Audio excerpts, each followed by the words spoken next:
souvent, quand on dit de quelqu'un qu'il est gentil en français comme en anglais, par exemple, he's such a nice guy. C'est tellement une personne, sous-entendu un homme, un mec sympa, ok? Is such a nice guy. Ça peut être évidemment laudatif, c'est-à-dire un compliment, mais souvent et parfois, alors parfois et souvent même, c'est tout simplement assez péjoratif de manière sous-entendue. Il est gentil, mais un peu bête, un peu naïf, ok? Donc là, je vous propose de traiter aujourd'hui le côté positif du mot nice, de cet adjectif, d'accord? Il s'agit, vous l'avez compris, de trois façons, en tout cas de plusieurs façons d'exprimer la gentillesse, de la tendresse en anglais. Alors, on est peut-être plus sur la gentillesse, mais en tout cas, vous pouvez le recycler, si je puis dire, pour la tendresse, et ce sont des formes plutôt de niveau pré-intermédiaire, intermédiaire, d'accord? On va un petit peu plus loin, c'est du vocabulaire assez élaboré, mais somme toute, tout à fait courant. Ne vous méprenez pas. Par exemple, to be kind to someone, être gentil envers quelqu'un. Évidemment, on pourra dire to be nice, mais kind, il y a une légère subtilité entre les deux, puisqu'il y a cette notion de cette nuance, dirais-je, de douceur qui est rajoutée en plus de nice. Nice, c'est vraiment le terme générique pour dire gentil. Ici, kind, il y a vraiment ce côté de la douceur. Vous voyez le côté non pas gentil, il est sympa, mais bon, un peu bête. Non, non, pas du tout. Ce qui n'est pas forcément d'ailleurs le cas de nice. Nice, ça peut vouloir dire gentil de manière générale, mais quand vous avez kind, il y a vraiment cette notion de douceur. To be kind towards someone.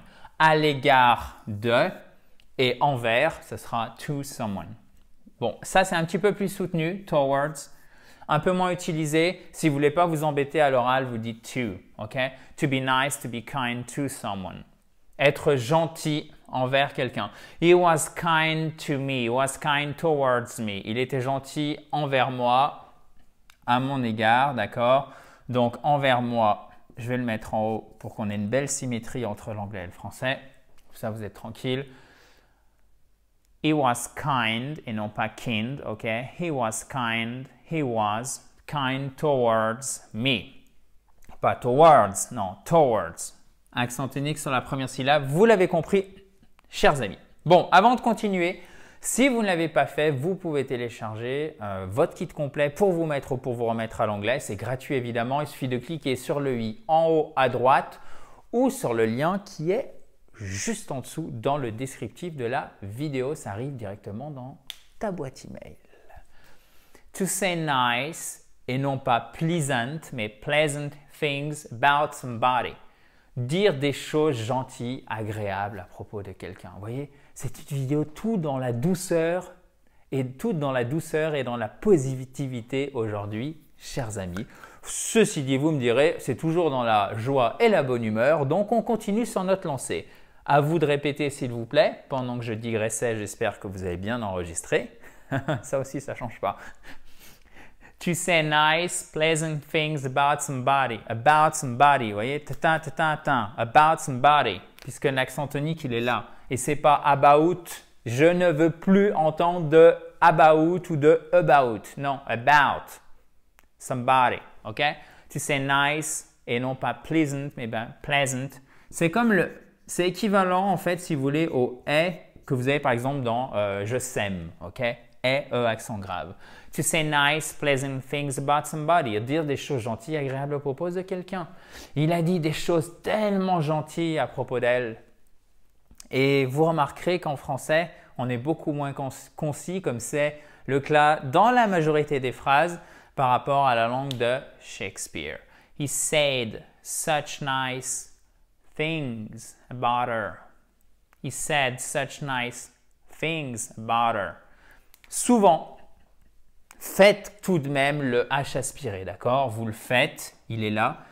Mais pourquoi je vous en parle? Parce que très souvent, les native speakers, c'est-à-dire les personnes dont l'anglais est la langue maternelle, pour ce type de pronom, her ou quand ça sera his, vont zapper le H aspiré parce qu'ils prononcent vraiment vite et ça hacherait trop la diction de la phrase s'ils le faisaient. Donc à l'oral, ils vont Ils vont tout simplement l'enlever, d'accord? Donc ne soyez pas surpris si vous entendez simplement en fait que ça, quoi. Voilà. J'ai mis l'apostrophe pour exprimer le fait qu'on va vite, ok? He said such nice things about her. Il a dit des choses tellement gentilles à son égard, en fait, envers elle, tout simplement, à propos d'elle, ok? Ce serait plutôt à propos d'elle puisqu'on a about someone, à propos de quelqu'un, pour être tout à fait rigoureux et non pas envers. Such nice things. De telles choses gentilles, littéralement. Construction à retenir aussi.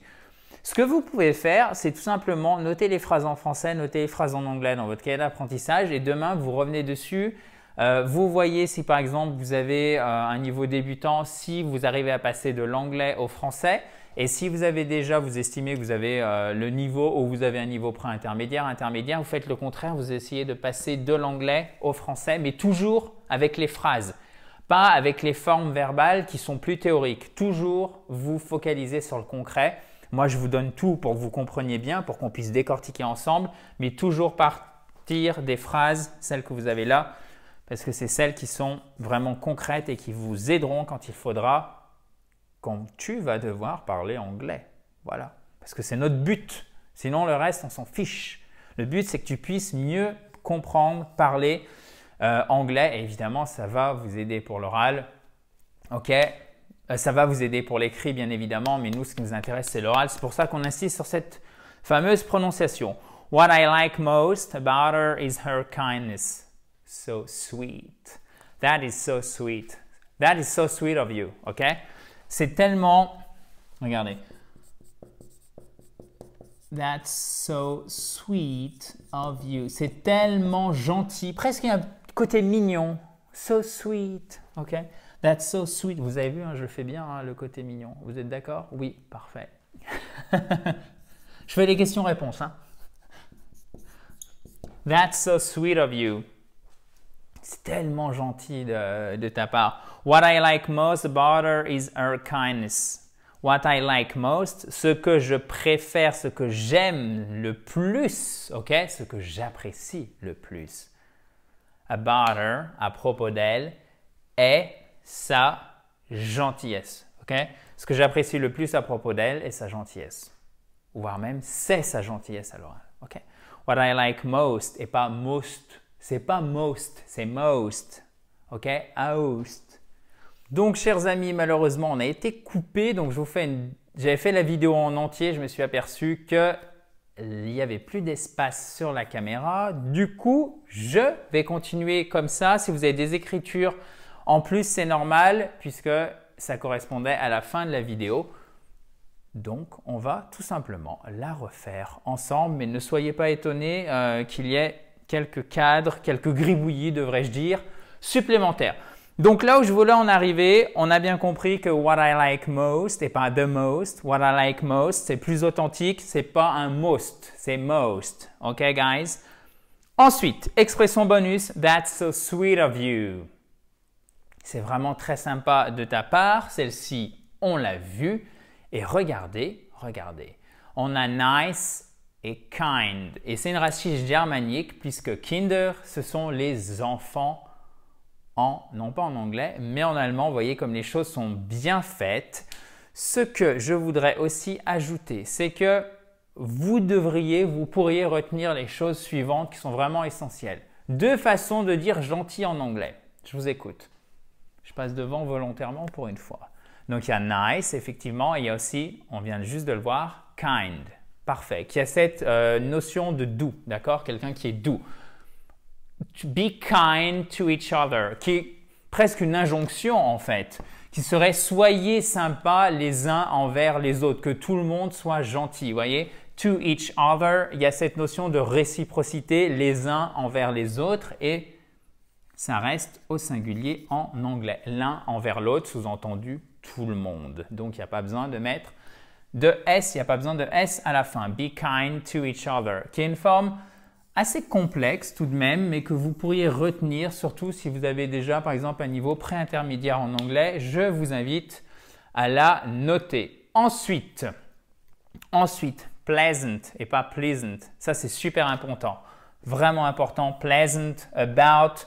Vous savez à quel point la prononciation elle est capitale, donc il faut qu'on la voie et qu'on la revoie bien évidemment.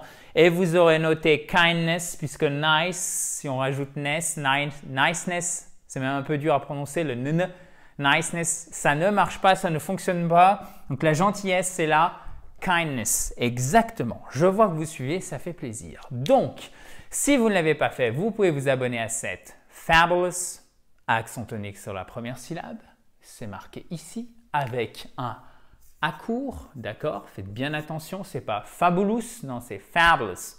Ça va très vite, hein? Après, une fois que vous avez mis l'accent tonique ici, tout le reste se dit assez rapidement. Hein? Fabulous YouTube channel by clicking on the red button which is down there. Down there, je vous en avais parlé dans une vidéo, c'est littéralement là-bas, en bas. Il suffit de cliquer, c'est évidemment gratuit pour vous abonner. Ensuite, vous pouvez récupérer votre kit complet, qui lui aussi, alors d'ailleurs, comment on dit gratuit en anglais? Je vous laisse réfléchir pendant qu'on y revient dans 10 secondes. Pour le télécharger, ce kit complet, il suffit de cliquer sur le i en haut à droite ou sur le lien qui est en descriptif de la vidéo. Est-ce que vous vous souvenez de gratuit? C'est marqué en plus, si vous regardez bien. Free, exactement. Et ça veut dire, vous voyez comme les choses sont bien faites aussi, ça veut dire libre. Et la liberté, freedom. Ok? Exactement comme king, c'est le roi, et le royaume, c'est kingdom. Ok? Donc là aussi, c'est vraiment des racines qui sont très très lointaines et que vous retrouvez de manière très fréquente en anglais. Le fait, pour former des noms, de rajouter par exemple dame, de rajouter ness, ça c'est très très courant. Donc prenez cette habitude et ça vous permettra de les mémoriser beaucoup plus facilement. J'espère que vous avez apprécié cette vidéo. On continue bien évidemment demain dans la joie et la bonne humeur. Vous pouvez mettre un pouce bleu si vous avez apprécié. Je vous dis donc, well, talk to you tomorrow guys. Bye bye, have a great day. Et pas great, hein, great. Toujours avec la diphtongue, super important. Alors, si vous finissez, si vous avez la curiosité d'aller directement à la fin de la vidéo, ne vous inquiétez pas, il y a plein de gribouillis. Donc, commencez bien tout au début pour suivre pas à pas les choses.